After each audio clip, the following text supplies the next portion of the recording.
This is the most important part of your cannabis brand. If you invest a lot into your website, your packaging, your marketing, your connections and networking, your legal structure, your trademarks, your accounting, all that doesn't mean shit unless you have your social media in order. Nobody is gonna trust you or buy from you, especially if it's cannabis. On top of competing with every other social media account out there, in cannabis, you still have to worry about impersonators, scammers, accounts getting taken down, convoluted terms of services on these platforms. In today's world, without having a social media presence, nothing else works. In today's video, we're gonna go over the pros and cons of each platform, how to grow these platforms, mistakes that people and brands make on these platforms, as well as how to properly set each one up, as well as additional information that I've personally just picked up in my 20 years of experience in this industry. If you don't know me, I'm Chris.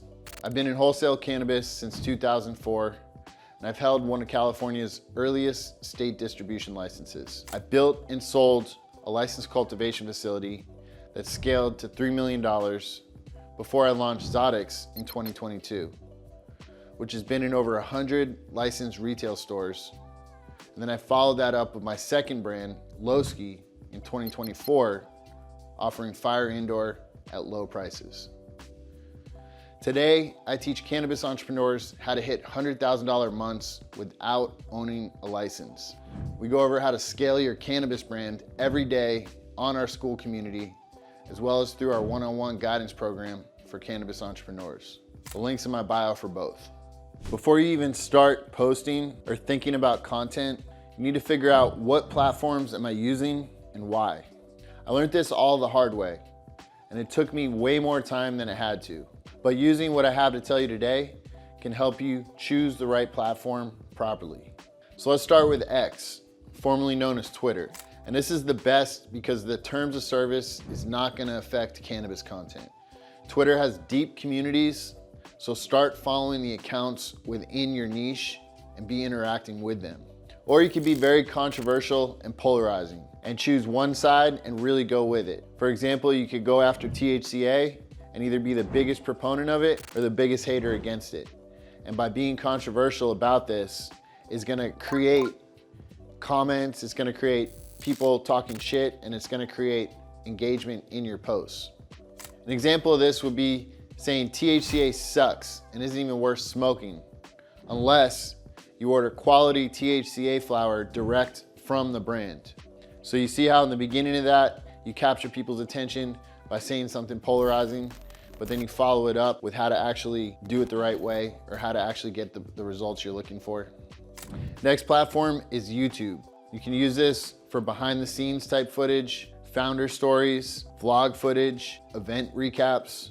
YouTube is gonna be a place for you to leave your content so it can grow and become evergreen content. When people search your brands, both supporters now as well as in the future, they're gonna come across this evergreen content that showcases the lifestyle of your brand, the events your brand does, the values that your brand embodies, showing insights in your teams when you have your vlog episodes up there. So YouTube can be a very powerful platform. And the other benefit to using YouTube is their terms of service isn't as strict as Instagram. They might flag your stuff and only allow over 18 people to watch it, but that's about the worst that's gonna happen. They're not gonna shut your channel down. They're not gonna take down posts. You're just not gonna be able to show them to people under 18, which is fine because that's not our demographic anyway. Next platform is Snapchat. And I'm not a big user in Snapchat. However, if you already have a quality following of your demographic on Snapchat, definitely leverage that in your favor and continue using it, continue growing it. And if you've already grown it up to a certain level, you obviously have some sort of grasp on the content that you need to be putting out consistently to satisfy the followers on that platform. So Snapchat is more of a launch pad that's best for one-to-one selling with your demographic. However, the challenge is it's slightly harder to scale and it's more for direct interaction with those followers. Next platform is TikTok, and I could go either way on this one. I do have my TikTok up and it gets decent engagement. However, TikTok is easy to grow big, but the issue with that is just because you have a huge audience and you're getting tons of followers and tons of likes, that audience isn't necessarily gonna convert into your actual demographic of customers. So TikTok is a unique platform in the sense that it's easy to grow your account big. However, monetizing on that growth is a bit more challenging than other platforms. The other downside of TikTok is they heavily censor the content on there. So you have to understand the terms of services intimately and make sure that you don't cross any lines, because TikTok, they're very harsh on cannabis content. And they're obviously not an American company, and I'm sure that has a little something to do with it. So if you value your TikTok account, be sure to be incognito when it comes to talking directly about cannabis. Next platform is LinkedIn. And I'm not a huge fan of this for my demographics. However, LinkedIn's powerful if you're looking to network with investors, license holders, supply chain partners, especially supply chain partners and license holders in other countries, whether that be the European Union, Australia, Canada, Germany. A lot of the heads of these businesses in cannabis in these other countries are definitely able to be found on LinkedIn. Producing business content and networking on a business scale, LinkedIn is perfect. So the next platform, one of the biggest and best in the world, is Instagram. And I still think that this is the best platform to be on, even though it's one of the hardest to maintain and it's very, very strict on their terms of services. The other issue with Instagram is there's a lot of scammers on there, and the scammers can potentially impersonate your account, trick your followers into trying to send them to a Telegram page, for instance, and trick them into buying stuff that's fake, taking their money and not sending them product. And that's something that happens a lot with my brand Zotix. There's multiple fake accounts out there. And what happens is they follow all of my followers on the real account. They block the real account and restrict the real account. That way I can't even see these fake accounts. They're like ghosts on my platform. And then what happens is they block all the other associated accounts. So if I go on my Cannabis Academy account, my Zotix Chris account, my Zotix Worldwide account, it doesn't matter, I'm not gonna see these scam accounts. So as the account holder, you're tricked into thinking you don't have scam accounts. But then you get random people messaging you, and they'll be like, hey bro, I got this weird message saying they're you, telling me to go follow a Telegram. And instantly I have to reply back and I'm like, yo, it's a fake account, it's a scam. So these scammers, they're smart in a sense. They know how to trick the profile owner and they know how to trick the consumers into thinking they're the actual real brand. So this is a huge red flag, and it's just the nature of doing business. We just got to deal with that. And it's not just in cannabis. Other influencers get impersonated all the time, and there's a lot of scams going on out there. So you got to be careful on who you interact with, who you send money to, and who's actually messaging you, and they're doing this in psychological ways to trick you. The benefits of being on Instagram though, is that everyone in the world basically has an Instagram account. And taking it a step further is all those people that are average to above average users of Instagram, they're gonna be on there every single day. And by them being on the platform every day, that increases the chances of them interacting with your posts and seeing what your brand, what your vision's about, and becoming a more and more loyal follower because of that. The downside to Twitter, for instance, is you can make these same great posts on Twitter, but you're not gonna get the same engagement or views that you may get on Instagram. And it really just comes down to the basic fact that everyone in the world uses Instagram, and they're all checking it multiple times a day. Think about how often you check your Instagram versus how often you check your Twitter. And that should go to show right there. If everyone else is on that same level, you have to be on Instagram. Even when you lose accounts, I've lost countless amounts of accounts on Instagram, and it sucks. I can't say that enough, it sucks. But the thing is, you've gotta be there. It's a double-edged sword. You're faced with constantly creating backup accounts, constantly having to deal with recovering previous accounts because those accounts are valuable, and then dealing with the recovery guys. That's a whole nother issue where these recovery guys, some of the times are even the scammers themselves that got your account shut down to begin with. Or they'll get your account back knowing that you're willing to pay, take it down, act innocent, and then be like, yo, I noticed your account went down, you need help getting it back again. And now you're just on this rat race cycle of having to pay these scammers to keep getting your account back. So it's a slippery slope. And I've been held hostage before where I was blackmailed for one of my biggest Zodix accounts, and he wanted me to send him a huge amount of money. Otherwise, he sent me a screenshot of the bot that he was reporting my account with and threatened to basically say my account's never gonna come back. And yeah, it went down, but I didn't give in to him. I didn't pay the ransom, and it's just something I had to deal with, and it sucks. So if you wanna see how some of our Cannabis Academy members are using social media to grow their brands, be sure to join the private free community I have. It's on my link tree, and it's where like-minded business owners have brands looking to scale to over $100,000 a month in revenue and how to live that life to the fullest. Here's a few pro tips when it comes to setting up and scaling your social media platforms. When it comes to Instagram especially, create a note in your Apple Notes or whatever you use to keep notes. Create a single note with all your usernames, and next to each username, put the email address and the phone number associated with that account. Because I'm telling you from firsthand experience, when you lose an account, you need this basic information to get it recovered. And if you don't have it or it's incorrect, you could potentially ruin your chances of even getting it recovered. Because if you use the wrong phone number or email, these platforms have algorithms to try to weed people out, such as scammers or people who's trying to take over accounts. So they might think that you're not really the owner of the account. So be sure to have a proper documentation of the email address and phone number associated with each username, because if you're using multiple usernames, you're most likely signing up under different emails. So keep track of this. The other option of this is when it goes down, now you have to search through your email, looking for messages from Instagram to see which email account that username got emailed to by Instagram. So it's just a bunch of extra legwork versus just having it in your notes. You know, you can just pull it up, send it to your recovery specialist, and just get on with the show. Another tip to prepare for when and if an account does go down is have a spare backup account that you have all those same followers that you were following on your main account. Use your backup account and follow the exact same set of followers, and don't use that account too often. Just have that as a preparation account.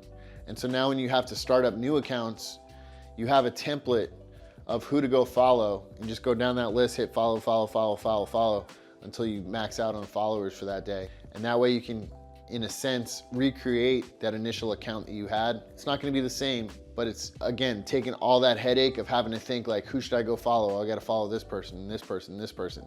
You just have this list and you just hit the buttons. Another key tip is to have proper file storage. So use Google Drive or Dropbox and make sure to store every single Instagram post you've ever made. Whether that be video, text, or pictures, it doesn't matter. Have a file, a database of all your previous posts. That way, when and if you do have to start a new account, you can at least start reposting some of this older content to a fresh audience on your new account. And here's a few tips on growing your account. One of the easiest ways to do this with Instagram, with X, and with a few other platforms is to follow other accounts in your niche. And so what that tells the algorithm is now that algorithm knows that you're in this niche and you're participating in this niche. So now it's gonna show your account to other people in that niche. So it's super important to follow people in your niche. And then what happens also is those people that see you follow them, a good amount of those people will follow you right back. The next tip is consistency. And this is super important. If you're gonna post once a day, every day, be sure to hit that every single day. Don't take a day off. If you don't think you can hit that once a day mark, figure out a cadence that you can commit to. Even if it's 1 day a week, 2 days a week, 3 days a week, because the algorithm's gonna learn your patterns, your style. At the very least, it wants to see that you're being consistent. That way, when you do ramp it up, when you do get a team in place, or you're able to actually post every single day, it shows that you had that track record already of consistent posts, even if it was on a smaller cadence. The next tip is to engage in comments of other people's posts. Influencers and trendsetters in your niche that have high engagement in their posts, engage in that post. Leave a meaningful comment. Don't just leave a comment to comment. Don't leave an emoji comment. Actually have an intelligent response. And what that's gonna do is it's gonna continuously, you're gonna get likes on that comment. You're gonna get people that resonate with that comment. You're also gonna get people that maybe don't agree with your comment, and that's good too. Polarization is one of the key strategies to building a following. Because what happens is if you appeal to everybody, nobody's gonna be your follower. Nobody's gonna be your supporter. But if you appeal to a set group of people by being polarizing, what you're doing is you're gaining their core following, their support, but at the same time, you're repelling the opposite of that group. Obviously, politics is a clear example of this. In a presidential race, whether you're voting for the Democrat or the Republican candidate, it's a polarizing effect. If you are supporting that Republican candidate, those Democrats can't stand you. They don't even want to sit at the same dinner table as you in some situations. But that's fine, because you're defining your audience. You're defining the key supporters, and those supporters that you do have will be your diehard supporters. And they're not gonna be mediocre, like, oh, he puts out good content, and just forget about you. They're actually gonna care about you. And on that note, if you follow back the people that actually comment on your posts or engage with your posts, even if they're liking it, and they see that you just followed them and they already liked your posts, they're gonna feel a wave of positive feelings, and they're gonna be like, wow, that account just followed me back, Chris just followed me back. And now they're gonna become an even deeper supporter because they see that you actually care about them too. And lastly, the importance of growing a team to scale your social media is really the only way you're gonna make this happen. You can't create all the content and post all the content to all these platforms every single day consistently by yourself. So you need to use a combination of software solutions as well as a solid key team. You need a good marketing team in place, and you can build this fairly low cost, low overhead, and I have strategies to do that. And I break it all down in my membership courses.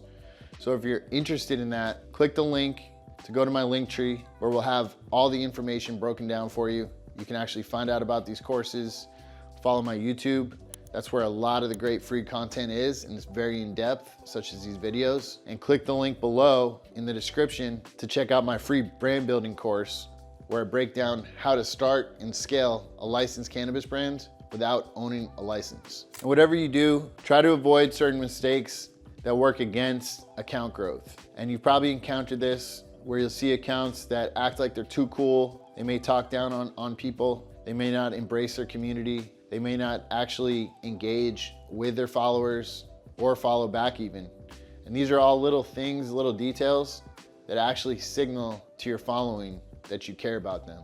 So if you like this content, be sure to join my private community, because on my YouTube channel, I'm only giving out about 10-15% of the game. And even though it's valuable and it's stuff that you can use, I'm not giving away the dirty little secrets that you need to know to grow your brand. And not only grow it, but to scale it to $100,000 a month. And if you're an entrepreneur and wants to make a lot more money, be sure to join my private community. And if you really want to kick it up a notch, become a member of Cannabis Academy, where we have unique guidance courses built out in depth, step by step, on everything you need to do to start and scale your licensed brand and grow it to $100,000 a month in revenue, which is $1.2 million a year. So let's build these $1 million cannabis brands and take the power back from these corporate cannabis brands. They don't deserve it.